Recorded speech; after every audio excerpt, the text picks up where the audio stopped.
Merci Madame la Présidente, Monsieur le Ministre, Monsieur le rapporteur, Monsieur le Président de la Commission, chers collègues. Certains députés de notre groupe, dont notre président Éric Ciotti, ont bien connu notre collègue Olivier Marleix. Je n'ai pas eu ce privilège, mais ils ont toujours parlé de lui comme d'un grand parlementaire ayant le sens de l'État et de l'intérêt général chevillé au corps et possédant une grande connaissance des dossiers qu'il suivait avec attention et rigueur. Au nom du groupe UDR, nous tenons à lui rendre hommage et à adresser à sa famille et ses proches un message de très sincère soutien. Nous débattons aujourd'hui à nouveau d'une réforme essentielle pour la démocratie locale dans les 3 plus grandes villes de France, et notamment pour Marseille, qui me tient particulièrement à cœur, bien évidemment. La proposition de loi adoptée par cette Assemblée en octobre dernier a été rejetée par le Sénat en avril 2025 et la CMP n'est pas parvenue à un accord.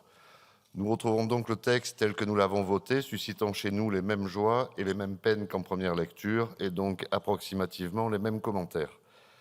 Depuis la loi PLM du 31 décembre 82, nos grandes métropoles vivent sous un régime municipal d'exception, un système conçu à l'époque de la décentralisation sous la présidence de François Mitterrand pour répondre à la taille et à la complexité de Paris, Lyon et Marseille. Mais 40 ans plus tard, ce système a montré ses limites et dans certains cas ses dérives. En 4 décennies, nous avons eu le temps d'observer à quel point le mode de scrutin actuel pouvait être source de curiosité, voire d'injustice. Pour mémoire et pour répondre à notre collègue Emmanuel Grégoire, en 1983, Jean-Claude Gaudin, bien que majoritaire en voix à Marseille, s'était vu écarté du fauteuil de maire alors qu'il était arrivé en tête en nombre de voix. L'objet de nos débats est donc qu'une réforme voit le jour, permettant d'espérer mettre fin, au moins partiellement, à cette anomalie démocratique et ces tripatouillages consécutifs difficilement défendables.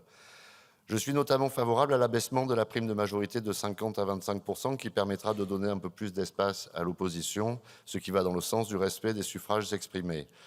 Évidemment, cette réforme ne s'arrête pas là. Elle amorce une réflexion nécessaire sur le rôle des maires d'arrondissement. Jusqu'ici, ils siégeaient automatiquement au conseil municipal. Désormais, ce ne sera plus systématique. Ils pourront être entendus, représentés, mais ne seront plus confondus avec les conseillers municipaux. Cela clarifiera les choses pour les élus comme pour les citoyens. Nous saluons aussi la volonté de renforcer la coopération entre les échelons municipaux avec la création d'une conférence des maires et la remise d'un rapport sur un éventuel transfert accru de compétences aux mairies d'arrondissement. Cette dynamique est saine. Elle permettra peut-être de mieux répondre aux urgences locales. Nous saluons donc cette initiative qui constitue une avancée, même si elle demeure imparfaite à nos yeux. Nous aurions préféré un système à une seule urne, garant de clarté et de légitimité, mais nous nous félicitons néanmoins de l'évolution proposée. Elle permettra aux Marseillaises et aux Marseillais de voter, comme partout ailleurs en France, directement pour leur maire. Ce principe d'égalité républicaine était attendu depuis longtemps. Cette réforme évitera peut-être aussi que le maire élu par les habitants ne soit remplacé par un de ses adjoints sans que la population ait son mot à dire, comme nous l'avons malheureusement connu récemment à Marseille. Ceci étant, à Marseille, au-delà des subtilités institutionnelles, il y a un second combat fondamental qui doit être mené, celui contre la fraude électorale. Rappelons-nous les dernières élections municipales de 2020, à l'occasion desquelles certains colistiers de la candidate favorite avaient organisé des votes de personnes vulnérables, malades d'Alzheimer, hospitalisées en EHPAD, ou encore ces piles de bulletins qui disparaissent soudainement du bureau de vote en cours de journée, empêchant certains électeurs de voter pour leur candidat. Ou enfin ces employés municipaux constitués en une armée d'afficheurs très dévoués, ces pratiques clientélistes, ces pressions communautaristes, ces bulletins pré-remplis, etc. Ces pratiques qui enlèvent sa légitimité populaire au résultat de l'élection et accessoirement sapent la confiance de nos concitoyens dans les urnes ne doivent plus se reproduire. Il est impératif que nous soyons fermes sur ce sujet et que cette réforme marque une rupture avec ces dérives inacceptables. Je me permets donc d'inviter le pouvoir central à détacher sur place des représentants en charge d'une surveillance accrue de ces points de vigilance que nous soulignons.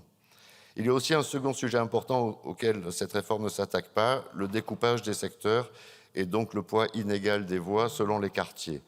Il faudra se pencher à terme sur l'évolution démographique des secteurs et vérifier si les données actualisées ne laissent pas apparaître des distorsions démographiques flagrantes.